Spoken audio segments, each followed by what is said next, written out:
Bonjour à toutes, bonjour à tous. C'est un plaisir de vous retrouver malgré les conditions particulières.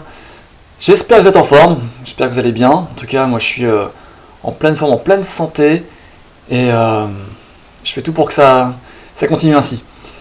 Ce ne sera pas une vidéo sur le fitness, ça va être une vidéo plutôt justement sur la santé, sur le système immunitaire. J'avais à cœur de partager ces connaissances avec vous. Comme vous devez le savoir, pour la plupart, je donne des séances de coaching personnalisées, aussi bien des coachings sportifs que des coachings un peu plus axés sur la santé depuis maintenant 6 ans. Donc j'ai fait pas mal de recherches à ce niveau-là. Et je voulais vous les transmettre et que vous puissiez vous les mettre en pratique. Alors, on va commencer avec les piliers de la santé. Il y a 4 piliers fondamentaux. Je vous laisse quelques secondes pour essayer par vous-même de les trouver. Et ensuite, on verra ça ensemble. Alors, j'imagine que vous en avez trouvé 3 sur les 4. Le premier, on y pense un petit peu moins souvent. Et pourtant, il est vraiment primordial. C'est la respiration. Ensuite, on aura le sommeil, l'alimentation et l'exercice physique. Sur la respiration, on peut dire plusieurs choses. Ce qui est important déjà, c'est de pouvoir prendre conscience de sa respiration, de la manière dont on respire tout au long de sa journée. Alors, on ne pense pas à sa respiration, on est bien d'accord, tout au long de sa journée, mais essayez-vous de mettre l'attention sur votre souffle, sur votre respiration, à certains moments dans votre journée. Voilà, quand vous faites différentes activités, même quand vous parlez comme ça avec les gens, essayez de voir un petit peu comment est votre souffle, de quelle manière vous respirez. Si c'est une respiration qui serait plutôt haute, courte et saccadée, d'accord, ou si c'est une respiration qui serait plutôt basse, on respire un peu plus avec le ventre, avec le diaphragme, une respiration lente et profonde. Voilà. Donc ça c'est important. Ce sont vraiment des choses qui sont tirées des pratiques méditatives où on va chercher à ressentir un peu plus l'air qui passe dans le nez à l'inspire, qui est un peu plus frais, et l'air un peu plus doux, un peu plus chaud qui en ressort. On va pouvoir aussi observer les mouvements du ventre, de la poitrine. On va pouvoir tout simplement essayer de ressentir un peu plus ce qui se passe au niveau de notre corps à l'intérieur et puis à l'extérieur aussi par la même occasion. Donc, la respiration, c'est vraiment un bon point de départ pour les personnes qui souhaiteraient ensuite pratiquer la méditation. Voilà, donc on prend un peu plus conscience de sa respiration et vous allez voir que simplement en mettant l'attention dessus, vous allez déjà retrouver une respiration un peu plus physiologique. Voilà. Si ce n'est pas le cas, on modifie sa respiration. Et pour ce faire, je vais vous proposer un petit exercice qu'on appelle la cohérence cardiaque, alors qui sera particulièrement approprié pour les personnes plus stressées, un petit peu angoissées, et on l'est tous plus ou moins en cette période. Alors, l'exercice dure 5 minutes, on le fera dans l'idéal 3 fois par jour, parce que les bienfaits de l'exercice vont durer de 4 à 6 heures à peu près, et si on veut vraiment avoir des bienfaits qui s'inscrivent dans la durée, c'est important de pouvoir pratiquer vraiment régulièrement et si possible quotidiennement. Voilà, donc la première fois ça va être avant le petit déjeuner pour les personnes qui en prennent. On reverra ça un peu plus tard qu'effectivement c'est pas forcément une évidence. On a aussi peut-être envie de ne pas manger le matin, on n'a pas faim, donc c'est pas forcément ce qu'il y a de plus judicieux pour vous dans ces cas-là. On en parlera plus tard. Alors, au niveau de la cohérence cardiaque, ça consiste à inspirer sur 5 secondes, d'accord, d'expirer sur 5 secondes, donc une inspiration profonde par le nez de 5 secondes, suivie d'une expiration lente de 5 secondes également. Là, on va plutôt souffler par la bouche, volontairement on va choisir de souffler par la bouche, un petit filet d'air, en freinant l'air au passage des lèvres. Voilà, comme ceci, pour pouvoir activer davantage le système nerveux parasympathique, celui qui préside au calme, au repos, à la détente, à la réparation, à la régénération. Alors ça c'est vraiment important de pouvoir venir stimuler ce système-là de la façon la plus la plus efficiente. Ok. Donc, pour les personnes qui auraient, et ça arrive assez souvent, la difficulté à inspirer aussi longtemps, sur 5 secondes, ça peut être assez long, d'accord? Donc on peut aussi très bien faire 4 secondes d'inspire, et à ce moment-là, 6 secondes d'expire. Ce qui compte, c'est de rester sur un cycle respiratoire de 10 secondes au total, d'accord? Et on le fait pendant 5 minutes. Ok? Le matin, avant le petit déjeuner, c'est important d'avoir l'estomac vide, ça favorise la respiration. Le midi, également, avant le repas, ok? Et le soir, avant le dîner, toujours pour les mêmes raisons.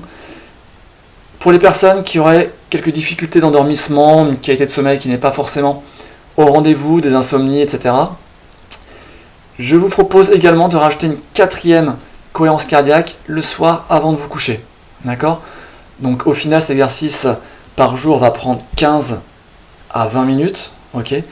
C'est pas énorme pour tous les bénéfices qu'on peut en tirer. Vraiment, vous allez vous en rendre compte très rapidement. Voilà, pour pouvoir gérer son stress, ses émotions, c'est vraiment capital. Ok? À propos de stress, émotion, ça me fait penser que là, je vous ai cité donc les piliers fondamentaux de la santé. Je les rappelle d'ailleurs au passage. La respiration, le sommeil, l'alimentation, l'exercice physique. On a aussi d'autres choses qui auraient pu rentrer en ligne de compte, qui sont vraiment des facteurs influençant grandement la santé et l'immunité, qui sont le contact avec la nature. Voilà. Donc n'hésitez pas aussi à passer un peu plus de temps. C'est pas évident en ce moment comme on est confiné, mais vous avez certainement un jardin. Je pense qu'il y a plus de jardins à Marcy peut-être qu'à La Rochelle, pour les personnes qui sont en immeuble. Donc passez un peu plus de temps dans votre jardin, les pieds nus dans la terre, au contact des arbres. Ça va vraiment permettre de recharger le système nerveux. Ça va vraiment permettre de vous apaiser, de retrouver une meilleure vitalité. Voilà. Donc le contact avec la nature. Le soleil aussi, très important, le soleil, on cherche à s'exposer le plus souvent possible, alors le plus souvent possible progressivement afin de préparer quand même la peau, mais c'est important de rester suffisamment longtemps au soleil pour vraiment sécréter cette vitamine D, synthétiser au maximum cette vitamine D tout au long de la journée. Donc pour ce faire, je vous déconseille de... Alors surtout maintenant, on est au mois de mars, on ne prend pas trop de risques, surtout si on ne s'expose pas aux heures où le soleil est le plus haut. Je vous déconseille de mettre de la crème solaire, voilà, qui donnera de mauvaises informations au cerveau et ne permettra pas donc ensuite de profiter pleinement des bienfaits du soleil. Donc voilà, donc plutôt sans crème solaire, mais on prépare quand même la peau avec une exposition progressive à des heures où le soleil est un peu moins fort. Et en amenant aussi des micronutriments, on verra ça tout à l'heure avec l'alimentation, donc micronutriments qu'on trouve dans les fruits et légumes, principalement les antioxydants, les antioxydants qu'on trouve dans les légumes et les fruits colorés. Voilà, donc ça c'est important si vous voulez préparer la peau au soleil et profiter pleinement de tous ces bienfaits. Donc voilà, il y a quelques facteurs influençant la santé.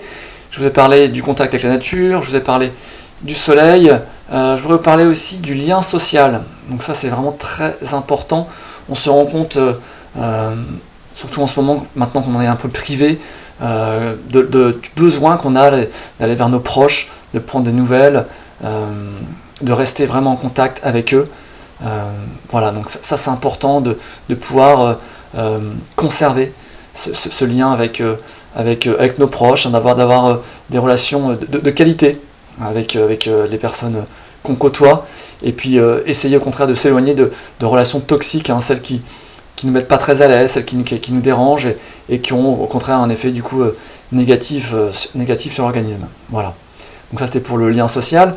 Je vais rapidement parler aussi de la gestion du stress et des émotions. Donc avec cet exercice de cohérence cardiaque, on agit justement sur le stress et les émotions. On a vraiment un impact très fort dessus. Donc pour les personnes qui seraient un peu plus émotives, des personnes peut-être déprimées également, des personnes qui n'arrivent pas à gérer leur stress, leurs angoisses, leurs inquiétudes. Voilà, je vous encourage vraiment de passer par le corps, donc par cet exercice de respiration, pour ensuite peut-être entreprendre un travail un peu plus psychologique, un peu plus introspectif. et essayer de voir comment gérer au mieux ce qui dérange en soi. Voilà. Donc, le contact avec la nature, le soleil, d'accord, le lien social, ok, la gestion du stress et des émotions, et ensuite il y a un facteur qui est très important aussi, qui est la spiritualité. Voilà. Donc c'est important de pouvoir aussi, surtout dans cette période, essayer de mettre un peu plus de sens dans notre vie, dans ce qui se passe, ce qui va se passer d'ailleurs plus tard aussi, ce que ça va permettre d'amener. Il y aura forcément beaucoup de positifs à en tirer aussi. Et voilà, si vous avez des croyances, ça aide aussi d'avoir certaines croyances pour les personnes qui sont un peu plus dans la religion, puis mettre un peu de philosophie aussi peut-être, voilà, dans son quotidien. Ok, donc on revient à la respiration.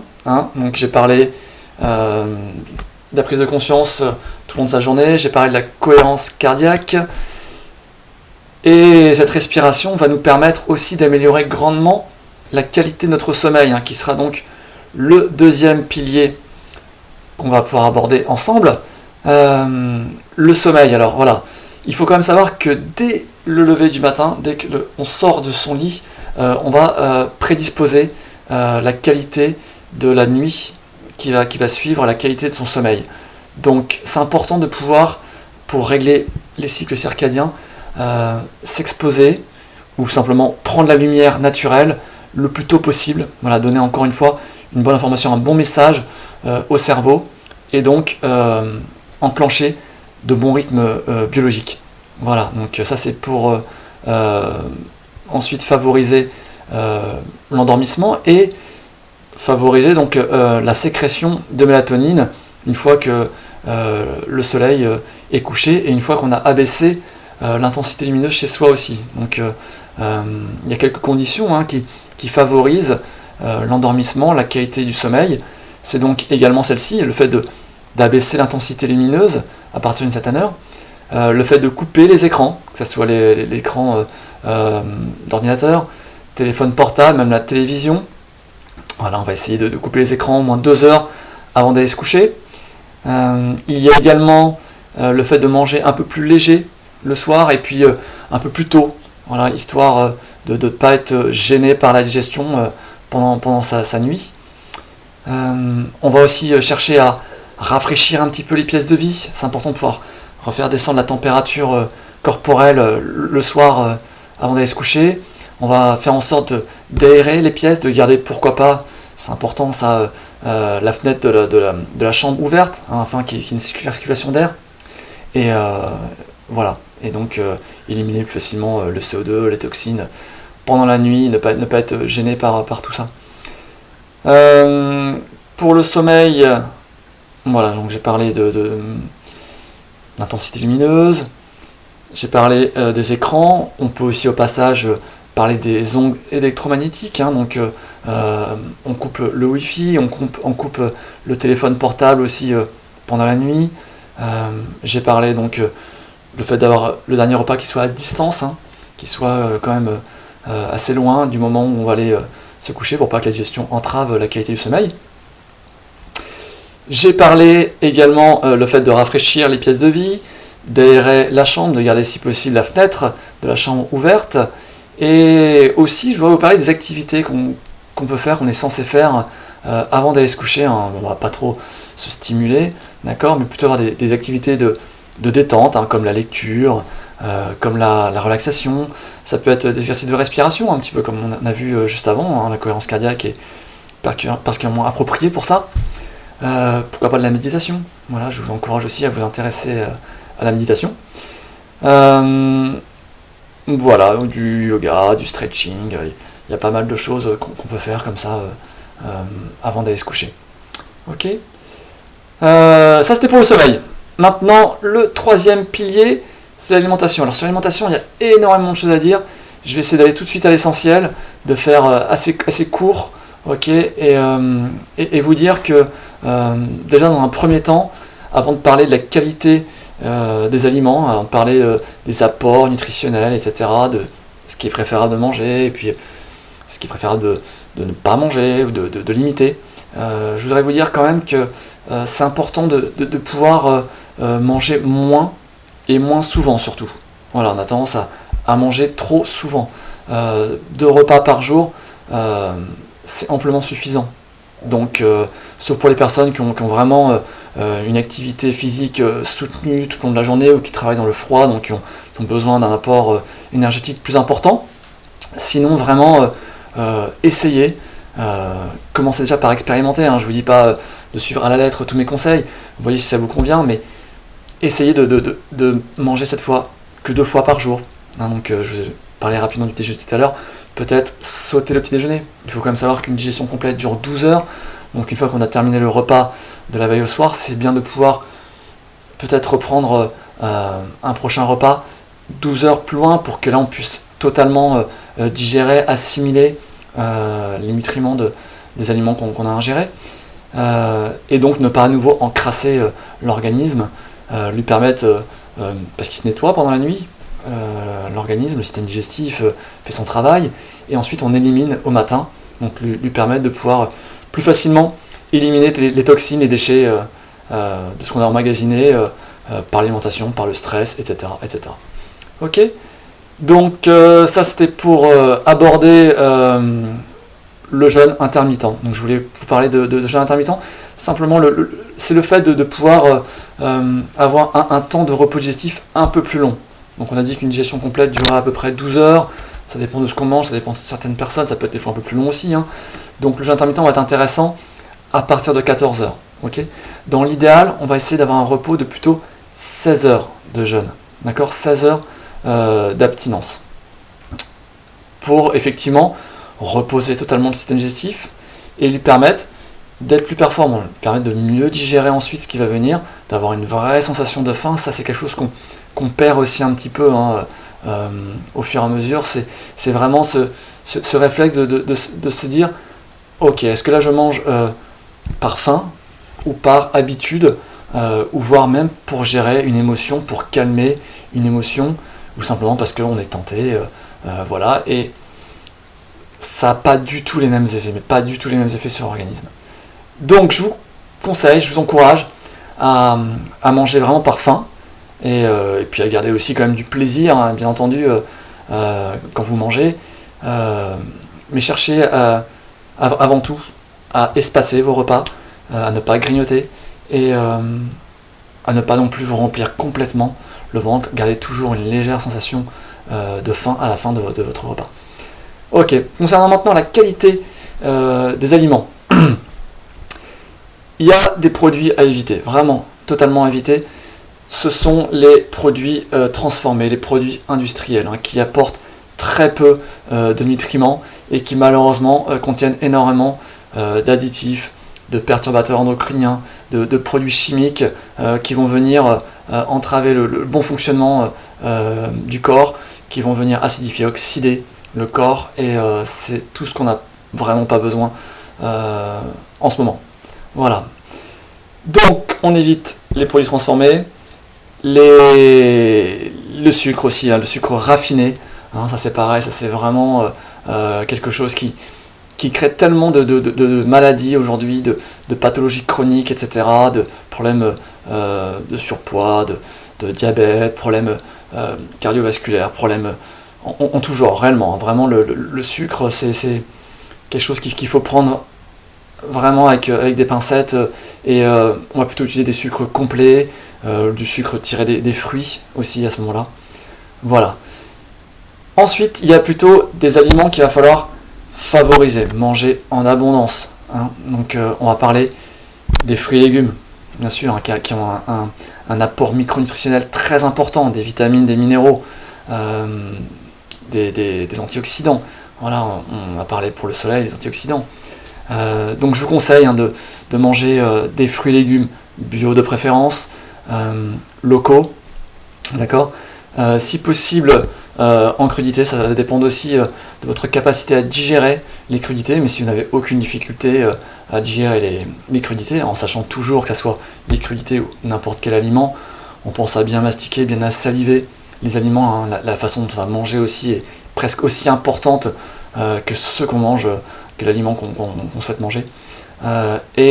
Toujours dans une atmosphère vraiment de calme, de détente, plutôt que face à un écran de télé avec des informations anxiogènes sur l'évolution de l'épidémie par exemple. Ça c'est tout ce qu'il faut éviter en ce moment, encore plus quand on mange et encore plus avant d'aller se coucher, bien sûr.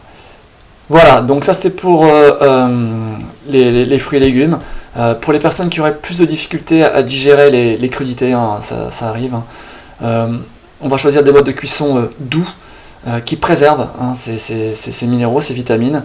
Donc je recommande plutôt la cuisson à la vapeur, en les gardant quand même croquants, ou des cuissons où on saisit l'aliment, les cuissons au wok par exemple, voilà. Ou des plats mijotés, hein, où on cuit vraiment à basse température pendant très longtemps. Là on peut encore profiter d'une bonne partie des nutriments, des micronutriments qui se trouvent dans les légumes.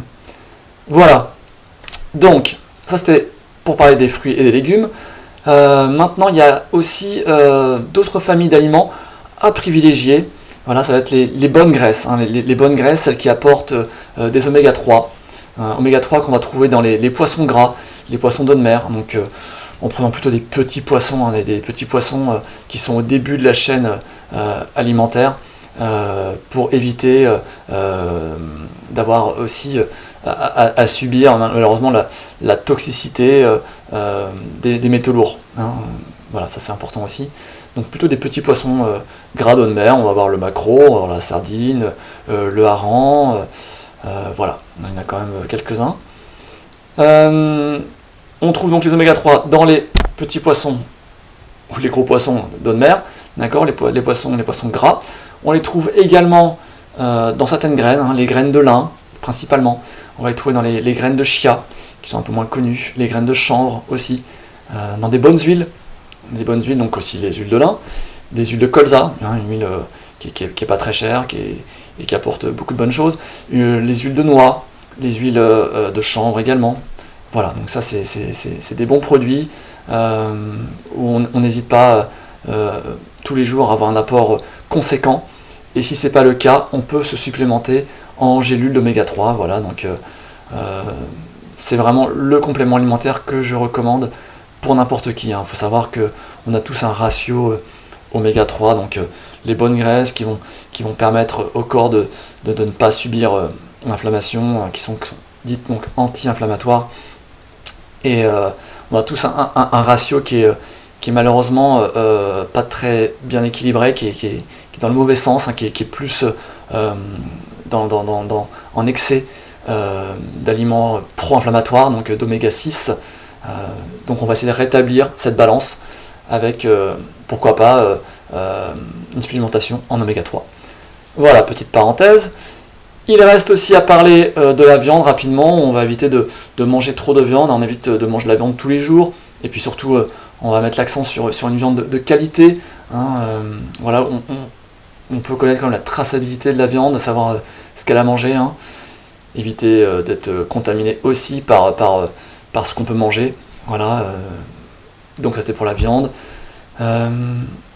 Les poissons, allez-y, aucun souci, surtout si ce sont des poissons gras, hein, pour profiter des bonnes graisses. Ensuite, il y a des aliments qu'on dit mucogènes, hein, donc qui produisent du mucus. Et c'est particulièrement important en ce moment, sachant que ce virus, hein, touche principalement la sphère pulmonaire. D'accord ? Donc pour éviter d'avoir du mucus en permanence, de produire trop de mucus, on va chercher à éviter les aliments dits mucogènes, qui sont alors les produits laitiers. Les produits laitiers, surtout ceux à base de lait de vache, d'accord, qui sont également les céréales, donc les céréales plutôt celles qui contiennent du gluten, hein, qu'on trouve dans le blé, principalement le blé moderne, il faut savoir, n'a plus rien à voir avec le blé ancien, hein, les variétés anciennes qu'on pouvait avoir avant, hein, le nombre de chromosomes, etc. Il contient beaucoup plus de gluten, ce n'est pas le même gluten non plus, et ça vient congestionner toute la sphère pulmonaire, toute la sphère ORL et même intestinale. Voilà, donc on évite les produits laitiers, on évite ou on limite, hein, si c'est trop difficile, le blé, le gluten, certaines céréales, voilà, qui collent, et on peut remplacer par des pseudo-céréales qui seront meilleurs pour la santé, comme le quinoa, comme le sarrasin, le millet. Par exemple, il y a aussi une troisième famille d'aliments qui produit du mucus et qui est difficile à digérer, ce sont les légumineuses. Donc les légumineuses apportent beaucoup de bonnes choses quand même, mais de par ce fait-là, qu'elles soient vraiment indigestes, on va limiter la quantité de légumineuses. Voilà, donc je pense que pour l'alimentation, j'ai à peu près tout dit. Petite parenthèse aussi sur les fruits, je suis content d'y penser. Alors on mangera les fruits en dehors des repas, d'accord, on a souvent encore cette mauvaise habitude de manger les fruits après le repas. Il faut savoir que le fruit se digère au niveau des intestins, d'accord, donc beaucoup plus rapidement que le reste, qui reste au niveau du bol alimentaire. Donc le fruit, si on a mangé avant, va venir fermenter sur le bol alimentaire et créer toutes sortes de désordres au niveau intestinal, au niveau de la digestion. Donc les fruits plutôt en dehors de repas, surtout si on veut profiter des bienfaits du fruit. Ok ? Voilà, donc ça c'était pour la petite parenthèse par rapport aux fruits. Je vous parle rapidement d'hydratation, d'accord ? Parce que c'est important de boire beaucoup, plutôt en petite quantité, mais souvent tout au long de la journée. Donc ça, j'espère que je vous apprends rien. Encore un peu plus avec ce virus, j'ai entendu encore récemment que ce virus déshydrate beaucoup. Donc n'hésitez pas à boire davantage. Important la qualité de l'eau. On évite l'eau du robinet, d'accord, qui contient beaucoup de chlore, dérivés chlorés, qui contient voilà, toutes sortes de produits chimiques, des traces de pilules contraceptives, de médicaments, etc. etc., etc. Filtrez cette eau, si vous avez un bon système de filtration, pensez à la dynamiser également. Voilà, sinon vous prenez simplement de l'eau en bouteille, même si effectivement c'est pas très écologique et qu'il peut y avoir aussi des perturbateurs endocriniens. C'est compliqué de faire la chose parfaitement, on fait au mieux, le but c'est vraiment ça, c'est vraiment le but de cette vidéo, c'est de vous donner des clés pour progresser, pour avancer dans votre mode de vie, dans votre voilà, hygiène de vie. Donc au niveau de l'eau, on prend en bouteille des eaux plutôt faiblement minéralisées, parce qu'il faut savoir que les minéraux qui se trouvent dans l'eau sont malheureusement ne sont pas assimilables, d'accord, donc on va venir les fixer à certains endroits, ça crée des problèmes de calcification, ça peut créer des problèmes au niveau des reins, de calculs rénaux, etc., etc. Donc on va plutôt prendre une eau faiblement minéralisée, voilà, pourquoi pas en bonbonne, si effectivement on va avoir un peu moins d'impact au niveau écologique. Voilà, je pense que pour l'alimentation, l'hydratation, j'ai fait le tour. On va pouvoir passer donc au quatrième pilier, l'exercice physique. Alors vous savez déjà quand même pas mal de choses sur l'exercice physique, avec les cours de gym à Marcy. À savoir que là maintenant il va falloir vous motiver davantage. Il n'y a plus les cours, il n'y a plus le prof pour vous hurler dessus et vous motiver. Pendant que j'y pense d'ailleurs, je tiens vraiment à féliciter votre comportement que vous pouvez avoir, votre assiduité pendant les cours, le fait que vous soyez aussi concentré, le fait que vous soyez aussi appliqué pendant les cours. Donc ça c'est vraiment très très bien de pratiquer le sport, que ce soit en collectif ou seul, de cette façon-là. Donc je vous encourage vraiment, ça c'est la première chose en parlant d'exercice physique, à continuer à être à l'écoute, de vos sensations, voilà. Ça c'est très important de faire les choses avec un peu plus de conscience, peu importe ce que vous souhaitez faire, mais encore plus le sport, voilà, pour éviter de se faire mal, pour connaître ses limites, et pourquoi pas aussi aller un peu plus loin après au niveau de la performance, dans l'intensité. Voilà, donc ça c'est important déjà donc, de mettre un peu plus de conscience. Ensuite, de pratiquer tous les jours, d'avoir quand même une activité cardiovasculaire, pulmonaire tous les jours. Donc si on ne peut pas marcher loin, essayez quand même de marcher, même dans un périmètre d'1 kilomètre, il y a quand même de quoi faire. Faites des exercices comme on peut faire en cours, des exercices de squat, flexion, extension chez vous. Ce qui compte, c'est voilà, de ressentir que votre cœur bat suffisamment vite, que vous avez bien chaud, que vous êtes essoufflé, que vous transpirez. Ça, c'est vraiment un très bon indicateur à prendre en compte.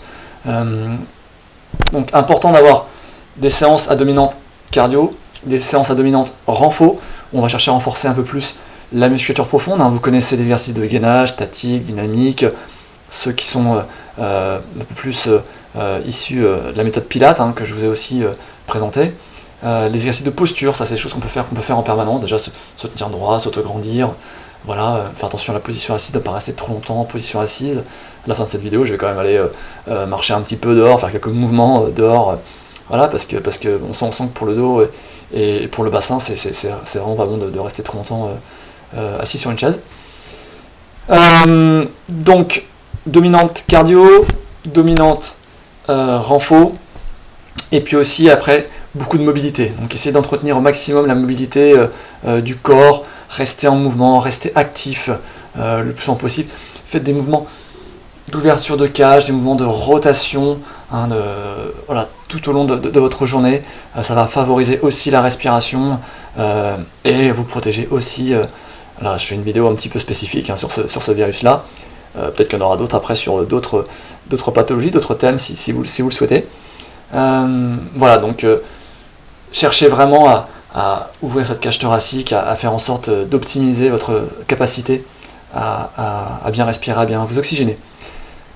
Donc voilà, je crois que c'est à peu près tout pour l'exercice physique, à savoir que là aussi on va respecter la notion de progressivité dans votre séance et au fur et à mesure des séances, avec toujours une partie réservée à l'échauffement, ça c'est très important également.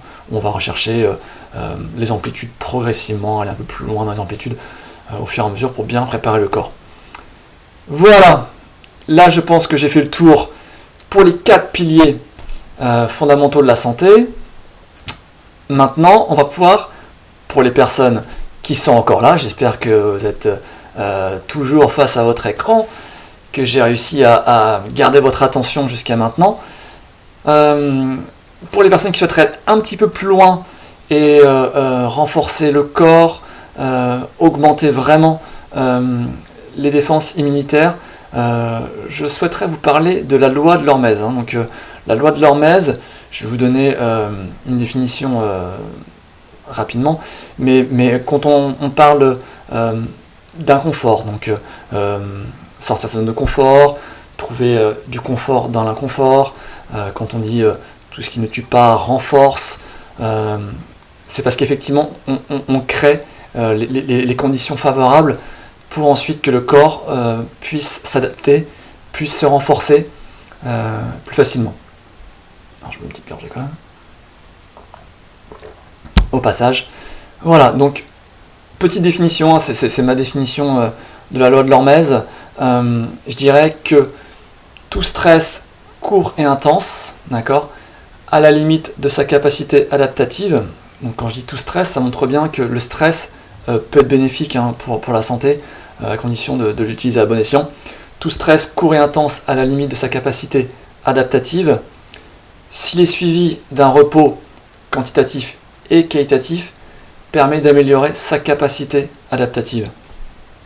Et la capacité adaptative, c'est pour moi également la définition de la santé.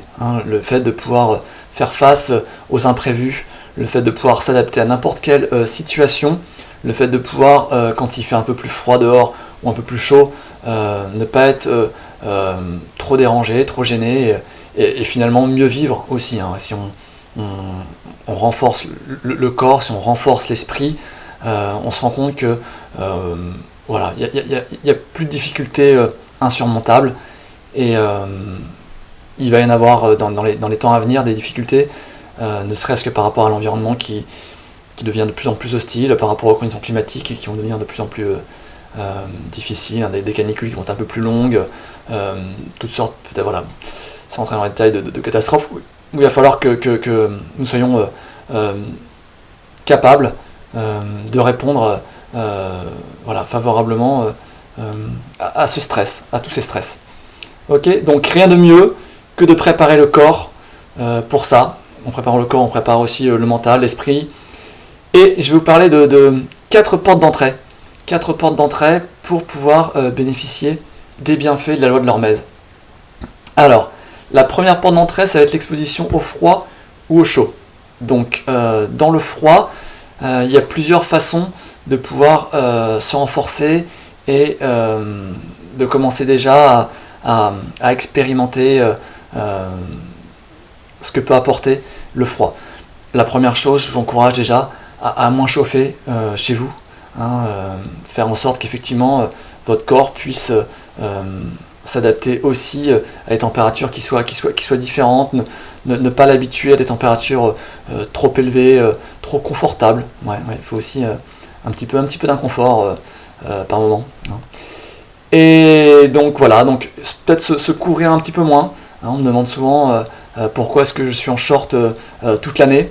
Mais déjà, il faut savoir que c'est pas plus un stress que ça finalement, parce que mon corps s'est adapté et ça lui permet aussi de se renforcer, d'être moins malade et voilà. Et pour moi, c'est vraiment pas une contrainte. Donc je continue à le faire. Il n'y a pas de problème par rapport à ça. Je supporte vraiment mieux le froid depuis que je le fais. On supporte mieux le froid comme on supporte mieux le chaud.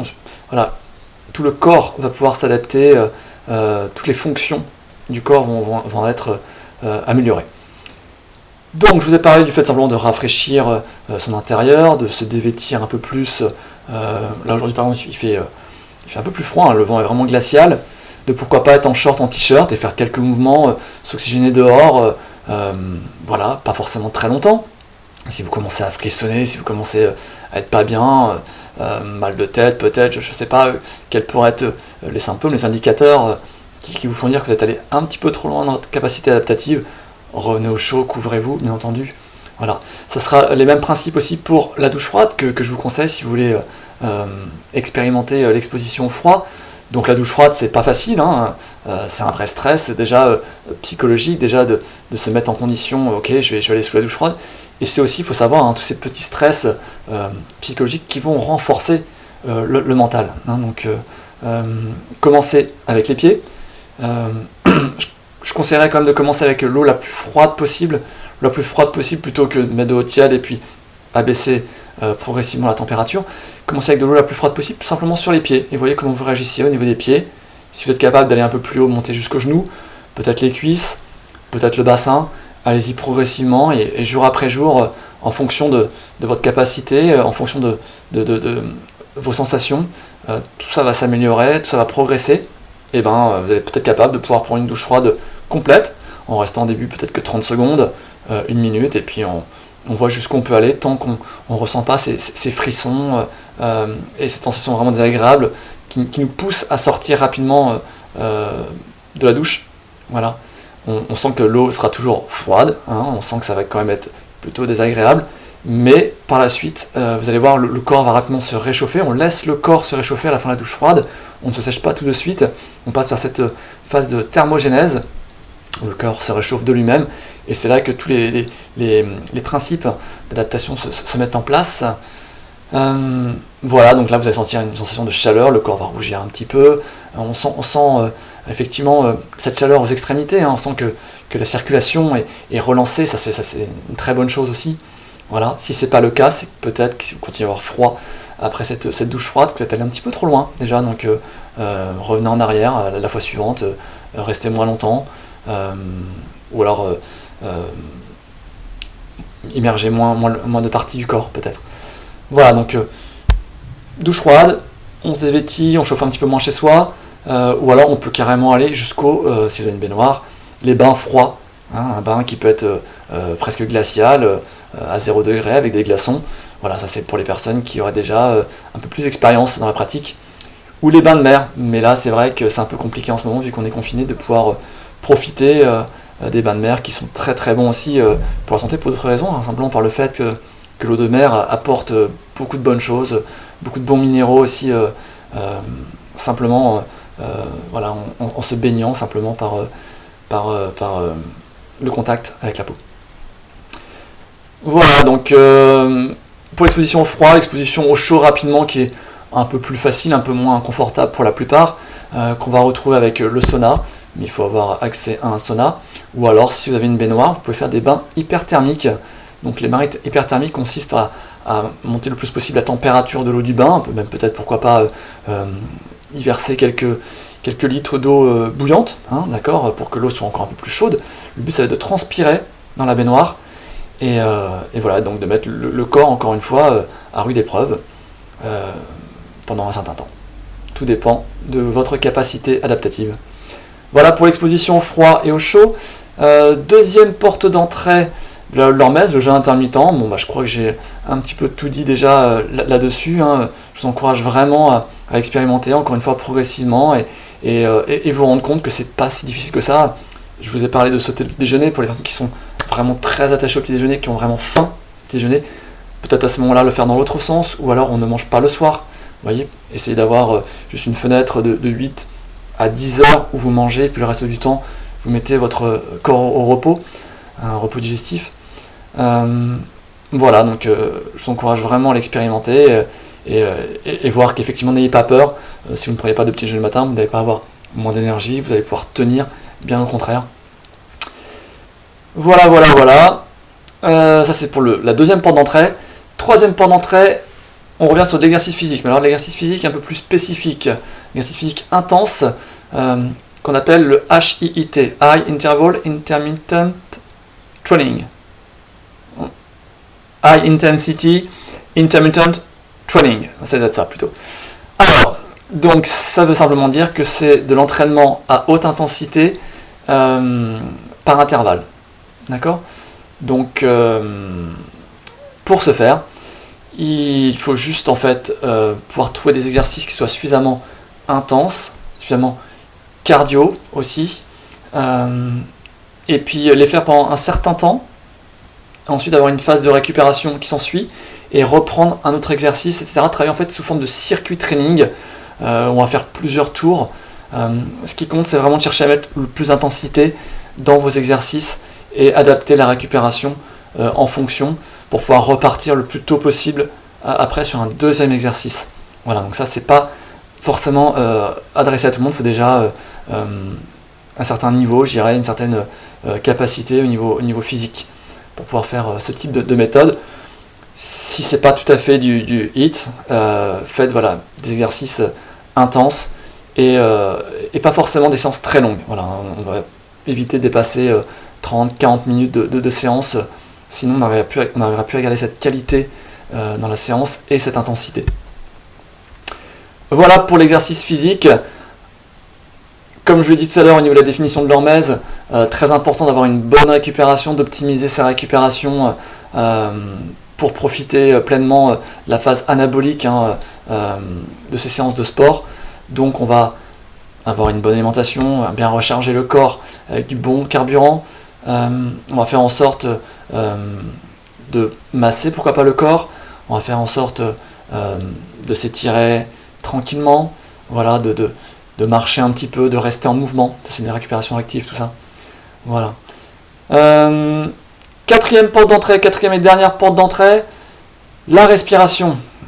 Et là, donc, un petit peu comme tout à l'heure, je vais vous proposer un exercice, mais qui n'aura pas du tout les mêmes vertus. Là, l'exercice dont je vais vous parler, c'est un exercice tiré de la méthode Buteyko. Il y a plusieurs méthodes comme ça qui permettent de renforcer l'organisme. On connaît plus souvent la méthode Wim Hof. N'hésitez pas à aller faire des recherches sur Wim Hof, W-I-M, plus loin H-O-F, qui est vraiment la référence en la matière pour ce qui est la loi de l'hormèse, exposition au froid, méthode de respiration, le mindset, etc. Concernant cet exercice de respiration tiré de la méthode Buteyko, je vais essayer de vous le décrire au mieux, d'accord ? Et il est quand même beaucoup plus accessible que la méthode de respiration de Wim Hof. Ce qui compte, c'est encore une fois qu'il y a un stress. Et le stress, on va le retrouver avec l'apnée, avec des temps de rétention. Donc je vous le décris rapidement, j'essaie de le faire de la façon la plus claire possible. On commence simplement par de s'inspire, expire, normal, voilà. Et à la fin de la deuxième expire, à poumon vide, d'accord, donc on souffle bien. On va venir pincer ici le nez, d'accord, et bloquer sa respiration. On bloque sa respiration le plus longtemps possible, il faut vraiment ressentir cette sensation d'inconfort sans être totalement à l'agonie non plus, c'est pas le but, parce que l'exercice n'est pas terminé. Une fois qu'on a mesuré, parce qu'on va chronométrer aussi au passage son temps de rétention pour pouvoir voir sa progression et peut-être même s'évaluer dans un premier temps, savoir un petit peu quel est notre niveau de santé. Hein. C'est vraiment un indicateur déjà pour connaître un petit peu son niveau de santé. Une fois qu'on a pris son temps, on va continuer avec, sur 15 à 20 secondes, une inspire courte suivie d'une expire courte, comme ceci, et quelques secondes d'apnée. Voilà. Donc l'inspire va juste permettre d'envoyer un petit peu d'oxygène, rassurer le cerveau, et ensuite on se retrouve à nouveau dans l'inconfort. À nouveau, des temps de rétention très courts, hein. Donc sur 15-20 secondes, on a le temps de faire les 5-6 peut-être micro-respirations, hein. Donc je vous remontre ici après le temps de rétention. On a l'agonie, on a pris son chrono, on a mesuré le temps. Sur 15-20 secondes, on relance le temps. Si on n'a pas de chrono, on prend une montre, un timer. Vous allez forcément trouver quelque chose pour mesurer le temps. Et donc, je vous montre la technique maintenant pour pouvoir faire les petites respirations successives. Donc on va inspirer, expirer. Et bloquer sa respiration. D'accord? On inspire, on expire. Et ça, on le fait sur 15 à 20 secondes. Voilà. Ça va correspondre à un cycle. D'accord? Le fait de pouvoir bloquer sa respiration pendant un certain temps, le fait de pouvoir sur 15 à 20 secondes faire des respirations successives comme ça avec toujours des petits temps de rétention. D'accord? Ça correspond à un cycle. Et ensuite, on rajoute quand même, pour que ça fasse vraiment le cycle avec donc la phase de repos, une minute de respiration lente, profonde. Voilà, on va essayer d'avoir une respiration la plus complète possible, hein, où on gonfle le ventre, puis la poitrine. Voilà, et on fait le chemin inverse, on laisse la poitrine s'abaisser, les côtes se resserrer, on rentre bien le ventre à l'expire. Et on repart donc sur un deuxième cycle, où à nouveau, on pince le nez, on bloque sa respiration. Voilà. Sur 15 à 20 secondes, on fait les respirations successives avec toujours les temps de rétention. Et la minute de repos. Voilà, où on inspire lentement, profondément. Et ça, on va le faire 10 fois. Il y aura 10 cycles en tout. Okay, à chaque fois, on aura mesuré ce temps de rétention et vous allez pouvoir observer dès la première séance que sur vos derniers temps de rétention, vous allez avoir largement progressé par rapport à vos premiers cycles. Voilà, ça montre bien déjà l'efficacité immédiate de l'exercice. Cet exercice-là qui permet d'avoir une meilleure tolérance au taux de CO2. Donc ça c'est quand même très important. De pouvoir également améliorer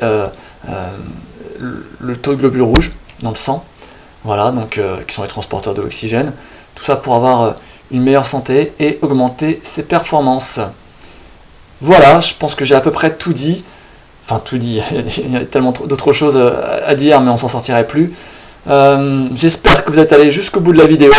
Hein.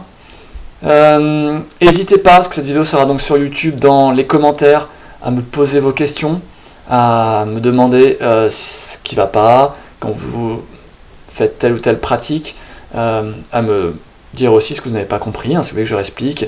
Et moi je me ferai un plaisir de répondre à toutes ces questions, et peut-être de vous suivre au fur et à mesure de votre progression. Voilà, je vous dis à bientôt, j'espère, à très bientôt.